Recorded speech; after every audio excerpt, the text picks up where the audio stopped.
নিশ্চিতভাৱে চাওক ৰবি আজি খ্ৰীষ্টান ধৰ্মাৱলম্বী লোকসকলৰ যে পবিত্ৰ বৰদিন আৰু বৰদিনৰ উপলক্ষে ৰাজ্যৰ প্ৰতিটো গীৰ্জাতে উখল মাখল পৰিৱেশে দেখিবলৈ পোৱা গৈছে আৰু গুৱাহাটী মহানগৰীত যিকেইটা গীৰ্জাঘৰ আছে সেই গীৰ্জাঘৰ কেইটাতো বৰ্তমান সময়ত যিসকল খ্ৰীষ্টান ধৰ্মাৱলম্বী লোকসকলৰ সমান্তৰালকৈ অন্যান্য লোকসকল আহি ইয়াত উপস্থিত হৈছে। মই অকণ পৰিৱেশটো দেখুৱাবলৈ চেষ্টা কৰিছোঁ।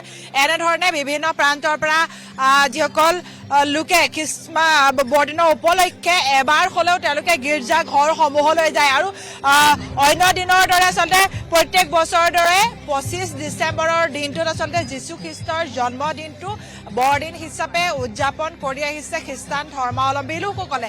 ইতিমধ্যে সকলোৱে জানে যে অসমত বিভিন্ন ধৰ্ম বৰ্ণ ভাষা নিৰ্বিশেষে বিভিন্ন জাতি জনগোষ্ঠীৰ লোকসকলে বসবাস কৰি আহিছে আৰু তেনে ক্ষেত্ৰত যদি আমি চাওঁ জাতি জনগোষ্ঠী বা ধৰ্ম ভাষা নিৰ্বিশেষে প্ৰত্যেকৰে তেওঁলোকৰ উৎসৱ পাৰ্বণসমূহ বেলেগ বেলেগ আৰু ঠিক সেইধৰণে যিসকল খ্ৰীষ্টান ধৰ্মাৱলম্বী লোকসকলে অসমত বসবাস কৰি আছে সেই খ্ৰীষ্টান ধৰ্মাৱলম্বী লোকসকলে দেশৰ সমান্তৰালকৈ অসমতো বিভিন্ন প্ৰান্তৰ যিসমূহ গীৰ্জাঘৰ আছে সেই গীৰ্জাঘৰসমূহত তেওঁলোকে আজিৰ দিনটো যীশু খ্ৰীষ্টৰ জন্মদিনটো যীশু খ্ৰীষ্টক সুঁৱৰি তেওঁলোকে আজি বৰদিন হিচাপে তেওঁলোকে পালন কৰিছে আৰু গুৱাহাটীৰ প্ৰত্যেকটো গীৰ্জাঘৰতে উখল মাখল পৰিৱেশে বিৰাজ কৰিছে। মই বৰ্তমান যিহেতু ডন বস্কো যি পাণবজাৰস্থিত ডন বস্কো যিটো গীৰ্জাঘৰ আছে সেই গীৰ্জাঘৰৰ পৰিৱেশটো দেখুৱাবলৈ বিচাৰিছোঁ আৰু এক প্ৰকাৰ ৰং বিৰঙী যিসমূহ ৰং বিৰঙী লাইটৰ যি পোহৰত ইতিমধ্যে খুব সুন্দৰ পৰিৱেশে বিৰাজ কৰিছে। সমান্তৰালকৈ সকলোৱে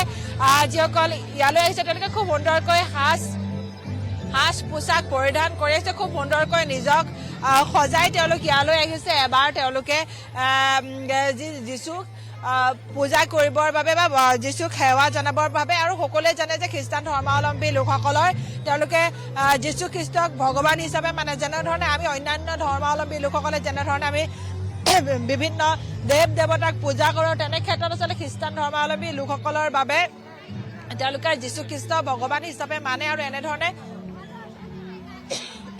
পৰিৱেশটো দেখুৱাইছোঁ। এয়া হৈছে ডন বস্কো। বিভিন্ন প্ৰান্তৰ ক'ৰ পৰা আহিছে?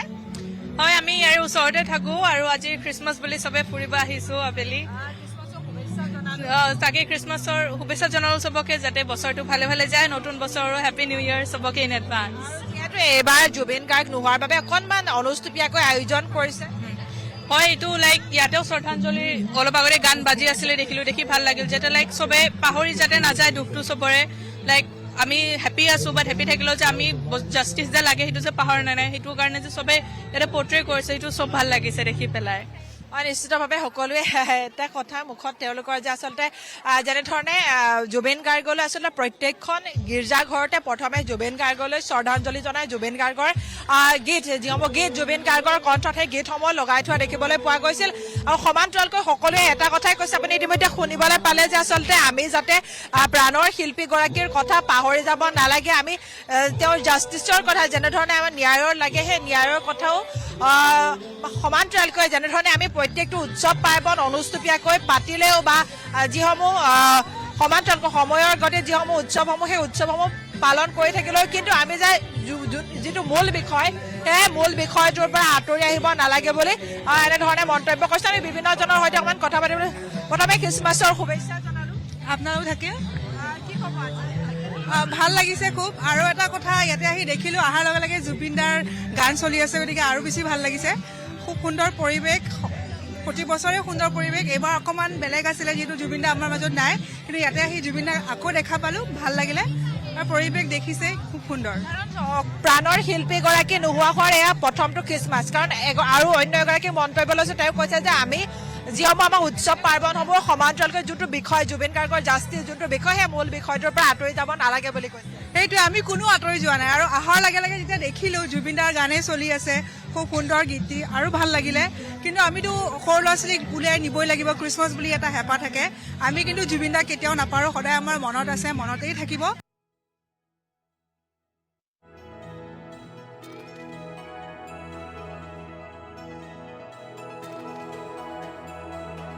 এনেদৰে ৰাজ্যৰ প্ৰতিটো প্ৰান্ততে উদযাপন কৰা হৈছে বৰদিন।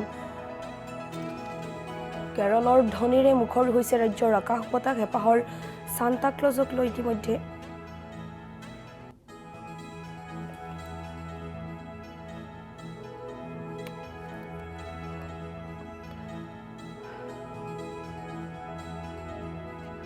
যিহেতু সকলোৱে জানে যে যেনেধৰণে খ্ৰীষ্টমাছ বুলি ক'লে আমি যি খ্ৰীষ্টমাছ বুলি ক'লে আমি যিসমূহ খ্ৰীষ্টমাছৰ সৈতে সামঞ্জস্য থকা যিসমূহ সামগ্ৰী বা যিসমূহ কেক কটা বা কেৰলৰ যিটো ধ্বনি এইবাৰ কিন্তু এটা কথা ক'ব লাগিব যে গীৰ্জাঘৰসমূহত কেৰলৰ ধ্বনি গুঞ্জৰিত হোৱা নাই। গুৱাহাটী মহানগৰীৰ যিকেইখন গীৰ্জাঘৰ আছে তেওঁলোকে গীৰ্জাঘৰ কমিটিসমূহে তেওঁলোকে সিদ্ধান্ত গ্ৰহণ কৰিছে যে এইবাৰ তেওঁলোকে কেৰল কাৰণ অনুষ্টুপীয়াকৈ যিহেতু পাতিছে এইবাৰ তেওঁলোকে কেৰল পৰিৱেশন নকৰে আৰু সেয়েহে তেওঁলোকে কেৰলৰ পৰিৱেশনৰ বাহিৰে তেওঁলোকৰ যিসমূহ বাকী তেওঁলোকে যি প্ৰাৰ্থনা খ্ৰীষ্টমাছৰ যিটো তেওঁলোকে যি প্ৰাৰ্থনা কৰে কেৱল সেই প্ৰাৰ্থনাহে কৰিব। কিন্তু যিসকল লোক তেওঁলোকে হ'লেও এবাৰ গীৰ্জাঘৰত তেওঁলোকে এবাৰ প্ৰভু যীশুক প্ৰাৰ্থনা কৰিবৰ বাবে এনেধৰণে প্ৰত্যেকে আহি ইয়াত উপস্থিত হৈছে। মই অকণমান পৰিৱেশটো দেখুৱাবলৈ চেষ্টা কৰোঁ। প্ৰত্যেকজন লোকে এনেধৰণে তেওঁলোকে সন্মুখৰ যি যীশুখ্ৰীষ্টৰ যি ধৰণৰ যীশুখ্ৰীষ্টক এনেধৰণে তেওঁলোকে উপস্থাপন কৰিবলৈ চেষ্টা কৰিছে। এটা পৰিৱেশ এনেধৰণে সেই পৰিৱেশটো মই অকণমান দেখুৱাইছোঁ। এনেধৰণে প্ৰভু যীশুখ্ৰীষ্ট তেওঁ এনেধৰণে আছে আৰু তেওঁক উপস্থাপন কৰিছে। সকলো আহি ইয়াত উপস্থিত হৈছেহি এবাৰ চাবৰ বাবে আৰু সমান্তৰালকৈ গীৰ্জাঘৰটো খুব সুন্দৰকৈ ৰং বিৰঙী যি লাইট সেই ৰং বিৰঙী লাইটৰ পোহৰে জকমকাই তোলা হৈছে আৰু বাকী কেৰলৰ যি ধ্বনি সেই কেৰলৰ ধ্বনি গুঞ্জৰিত নোহোৱাকৈ যিহেতু এইবাৰ কমিটিয়ে সিদ্ধান্ত লৈছে যে তেওঁলোকৰ যিসমূহ গীৰ্জাঘৰসমূহত যিসমূহ ফাদাৰ থাকে তেওঁলোকে সিদ্ধান্ত লৈছে যে এইবাৰ যিহেতু জুবিন গাৰ্গলৈ সন্মান জনাই তেওঁলোকে এইবাৰ যি কেৰল সেই কেৰল পৰিৱেশন নকৰে। কেৱল তেওঁলোকে যি প্ৰাৰ্থনা প্ৰভুলৈ সেই প্ৰাৰ্থনাহে জনাব। এনেধৰণে বৰ্তমান সময়ত ভিৰ দেখিবলৈ পোৱাইছে। বিভিন্ন প্ৰান্তৰ পৰা আহিছে লোকসকল খুব সুন্দৰকৈ নিজক সজাই পৰাই তেওঁলোক ইয়ালৈ আনিছে। কণ জ্যেষ্ঠ প্ৰত্যেকে ইয়ালৈ আহিছে। মই পৰিৱেশটো দেখুৱাই যাবলৈ চেষ্টা কৰিছোঁ। মোৰ সহযোগী আছে দীপুৱে এনেধৰণে দেখুৱাই গৈছে। এয়া দেখিবলৈ পাইছে বিভিন্ন প্ৰান্তৰ পৰা লোকসকল আহি তেওঁলোকে ইয়াত আহি উপস্থিত হৈছেহি। এনেধৰণে আমি বিভিন্নজনৰ লগত প্ৰথমে নিশ্চিতভাৱে তেওঁ অকণমান ক'বলৈ বেয়া পাইছে, আঁতৰি গৈছে তেওঁ। এনেধৰণে এয়া দেখিবলৈ পাইছে পৰিৱেশটো। সকলোৱে খ্ৰীষ্টমাছৰ মেৰি ক্ৰিছমাছ। ভাল লাগিছে, বহুত মানুহ চাইছে, ভাল লাগিছে। প্ৰত্যেক বছৰে আচলতে এই দিনটোৰ বাবে ৰৈ থকা হয় যে আমি এবাৰ আহি প্ৰাৰ্থনা জনালে বহুত এক্সাইটেড থাকোঁ খ্ৰীষ্টমাছৰ কাৰণে। আপোনাৰ ওচৰলৈ আহিছোঁ। প্ৰথমে খ্ৰীষ্টমাছৰ শুভেচ্ছা জনাইছোঁ। मैं अखमिया नौजानू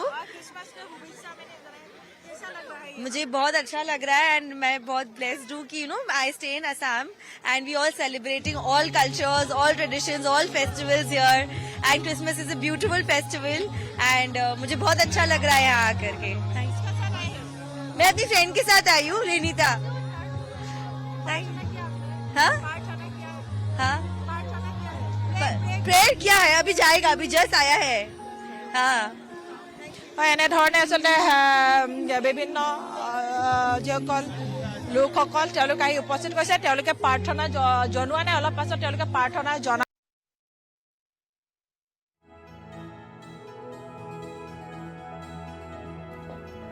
যিহেতু আমাৰ মৌচুমী গগৈ সামগ্ৰিক পৰিৱেশ দেখুৱালে আৰু এনেদৰে ৰাজ্যৰ প্ৰান্তে প্ৰান্তে আজি উদযাপন কৰা হৈছে বৰদিন। যিহেতু আজি খ্ৰীষ্টান ধৰ্মাৱলম্বী লোকসকলৰ পবিত্ৰ বৰদিন আৰু খ্ৰীষ্টান ধৰ্মাৱলম্বী লোকৰ মাজত এতিয়া ব্যাপক উৎসাহ উদ্দীপনা। আমি পুনৰবাৰ মৌচুমী গগৈৰ সৈতে সংযুক্ত হ'ব বিচাৰিছোঁ। এনেধৰণে কণ শিশুসকলক তেওঁলোকে মাতৃৰ সৈতে বা পৰিয়ালৰ সৈতে তেওঁলোক ইয়াত আহি উপস্থিত হৈছেহি আৰু এনেধৰণে সকলোৱে আচলতে পৰিৱেশটোত নিজক অকণমান ফূৰ্তিৰ মাজত এনেধৰণে লৈ গৈছে। কাৰণ যীশুখ্ৰীষ্টৰ এই দিনটোত সকলোৱে পুৱাৰ ভাগতে সকলো উপস্থিত হয়। যিসকল খ্ৰীষ্টান ধৰ্মী লোকসকলে তেওঁলোকে উপস্থিত হয় পুৱাৰ ভাগতো প্ৰাৰ্থনা যায় আৰু সন্ধিয়া ভাগতো তেওঁলোকে প্ৰাৰ্থনা জনায়। কিন্তু বৰ্তমান সময়ত আমি যদি এখন স্ক্ৰীণত যিসমূহ গীত পৰিৱেশন হৈ আছে তাত কিছু সময় পূৰ্বে জুবিন গাৰ্গলৈ শ্ৰদ্ধাঞ্জলি জনায় জুবিন গাৰ্গৰ যিসমূহ গীত সেই গীতসমূহ গাই থকা বা জুবিন গাৰ্গৰ গীতসমূহ তাত আমি দেখিবলৈ পাইছিলোঁ। এনেধৰণে সকলোৱে বাইদেউ খ্ৰীষ্টমাছৰ শুভেচ্ছা জনাইছোঁ। ভাল লাগিছে। ইউ ভাল লাগিছে ওৱান